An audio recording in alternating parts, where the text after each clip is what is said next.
2018년 평창 동계올림픽 때 여러 외국 선수들이 한국의 온돌 문화에 감탄하는 모습을 보였습니다. 그 중에는 미국의 스노보더인 션 화이트가 온돌을 경험한 후 인터뷰에서 바닥이 따뜻해 기분이 좋다며 놀라움을 표현했습니다. 또 다른 캐나다 쇼트트랙 선수 샤를 아물랭은 인스타그램 스토리를 통해 숙소 생활을 공개했습니다. 영상 속 캐나다 선수들은 맨발의 파자마 차림으로 온돌의 매력을 즐기고 있었죠. 뜨끈한 바닥이 좋았던 선수들은 일어날 생각은커녕 몸이 녹아내린 듯한 모습을 보여 폭소를 자아내기도 했습니다. 호주 ABC 뉴스 촬영팀은 반팔에 반바지를 입고 숙소 안에서 리포팅을 하고 있는 사진을 공개하기도 했고요. 이처럼 평창 올림픽에 참가한 여러 선수들, 관계자들이 온돌 문화에 대한 극찬이 이어졌는데요. 오늘 전해드릴 사연은 한국에서 경험한 온돌을 자신의 고향에 설치한 뒤 대박이 났다는 러시아 남성의 이야기입니다. 하지만 처음부터 모든 일이 수월했던 것은 아니라고 하는데요. 그가 온돌로 대박이 나기까지 어떤 일들이 있었을까요? 지금부터 자세히 그의 사연을 전해드리겠습니다. 안녕하세요. 저는 러시아에서 살고 있는 미하일입니다. 제가 살고 있는 러시아는 세계에서 가장 국토 면적이 넓은 국가이며 북극권하고도 가까워서 북극곰이나 바다코끼리도 서식하지요. 러시아는 시베리아로 대표되는 추운 나라로 알려져 있으며 그 유명한 동장군이란 말이 본 뒤 러시아의 겨울을 이르던 말입니다. 하지만 길고 추운 겨울밤은 우리 러시아인에게도 견디기 힘든 기간이었죠. 그렇기 때문에 러시아의 길고 추운 겨울을 나기 위해 독한 술을 마셔 몸을 따뜻하게 하는 풍습이 보드카를 러시아의 대표적인 전통주로 만들었어요. 보드카는 14세기부터 전해져 내려왔는데 제정 러시아 당시 비밀로 여겨졌던 제조법이 금주법이 폐지된 1930년대 후반부터 세계적으로 전파됐어요. 러시아인들에게 보드카는 혹한 극복을 위한 최적의 상품이자 저기압 비난 두통 치료제요. 기분까지 전환하는 만병통 치약으로 여기지요. 이 때문에 겨울 보드카 소비량은 여름보다 3배 이상 늘어난답니다. 저는 30년간 러시아에서만 살다가 한국으로 취직해 무역회사에서 7년 동안 근무한 뒤 얼마 전 다시 고향으로 돌아오게 됐죠. 오랫동안 한국에 지내면서 저는 난생 처음 겪어본 것들이 참 많았는데요. 처음에 제일 신기했던 건 술집이나 가게들이 아주 늦은 시간까지 연다는 점이었습니다. 술집에는 사람들로 가득하지만 사람들은 테이블이나 의자에 올라가 고성을 지르는 법도 없었고 거리와 골목 사이사이엔 시티가 안전하게 전해 비춰주었죠. 무엇보다도 여성들이 다니기에 아주 안전해 보였습니다. 실제로 한국 여성들은 혼자서 골목을 걸어 다닐 정도로 안심하는 모습이어서 인상 깊었죠. 또 한국에는 다양한 음식이 있었습니다. 특히 저는 백반을 즐겨 먹었는데 한국 식당은 음식도 잘 나올 뿐 아니라 점원들이 늘 웃고 있어 저까지 기분이 좋아졌어요. 그러던 와중에 정말 충격적인 문화를 접하게 됐습니다. 그건 바로 한국의 온돌 문화였죠. 온돌을 알게 된 것이 제 인생의 전환점을 맞이했다고 해도 과언이 아니었습니다. 당시 제가 한국에서 겪은 첫 겨울은 매우 혹독했습니다. 한국인들은 어떤 식으로 겨울을 날지 궁금했는데 저희 상상과는 전혀 다른 모습이었죠. 러시아에서 겨울이 날 때는 대개 태풍급의 눈폭풍이 자주 찾아옵니다. 이때 바람의 힘은 차도 밀 수 있는 정도라서 도로를 폐쇄하는 경우가 많아요. 이런 폭풍은 보통 3일 동안 지속되고 도로 통제는 눈이 그쳐도 강풍이 끝나지 않으면 풀리지 않기 때문에 그저 고요하게 태풍이 잠잠해지기만을 기다릴 뿐이죠. 하지만 서울의 겨울은 다르더군요.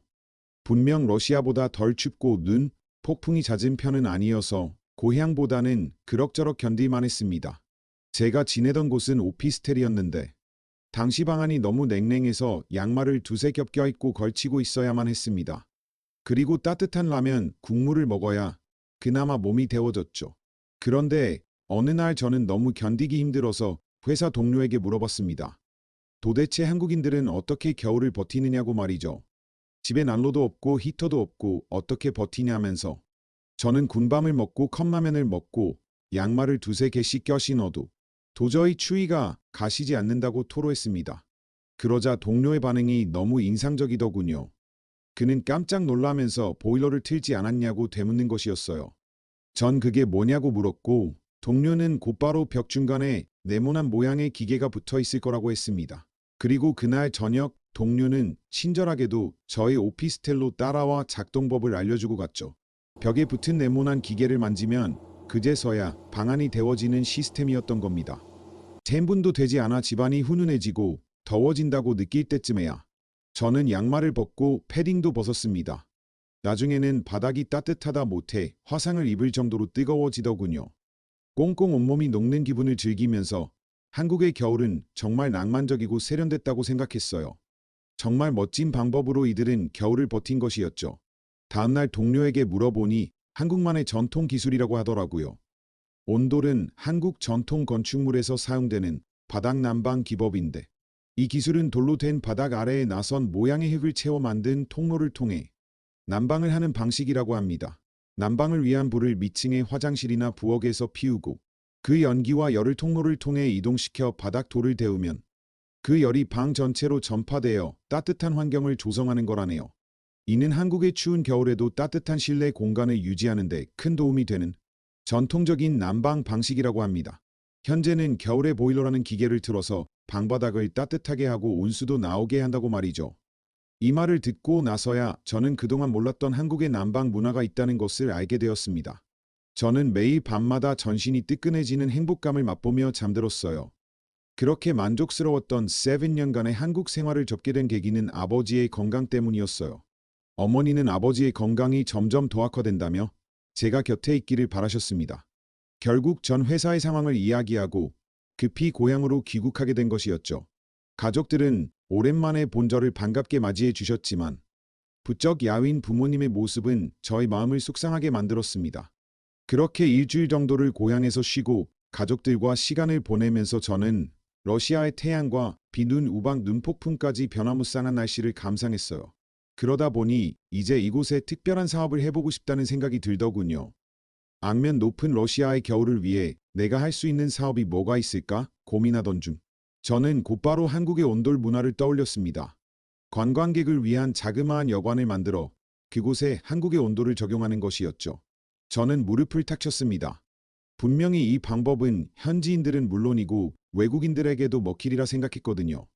그리고 한국의 온돌은 굳이 말로 설명할 필요 없이 직접 체험해보는 순간 반할 수밖에 없으니까요.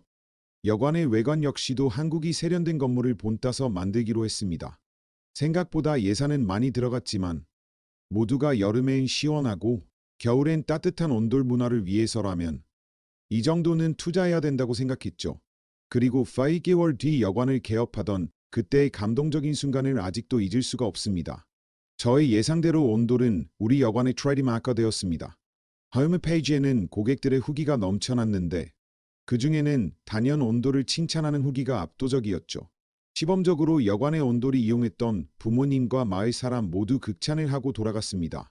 이런 신기하고도 마법처럼 놀라운 건 처음 겪어본다면서 말이죠.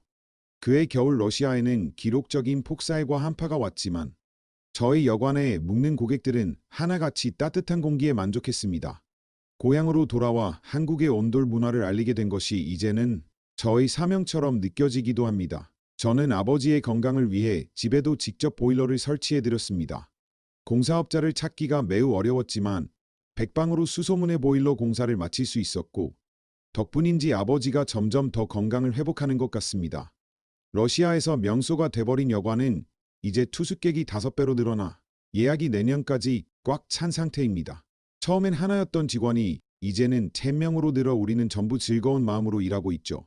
이 모든 행복이 가능한 것은 모두 한국 덕분입니다. 정말 감사합니다. 러시아로 돌아와 한국의 온돌 문화 덕분에 사업이 크게 성공한 것은 정말 뿌듯한 일이 아닐 수 없는데요. 세계 최고의 난방 시스템을 가지고 있는 한국인들은 선조들의 지혜에 다시 한번 깊은 감사를 드려야 될 것 같습니다. 고마워요, 한국. Thank you, Korea. 들어주셔서 감사합니다. Thank you for listening. 오늘 준비한 영상은 여기서 마치겠습니다. 영상이 즐거우셨다면 구독과 좋아요 부탁드립니다. 구독해주시면 최신 사연을 받아보실 수 있습니다.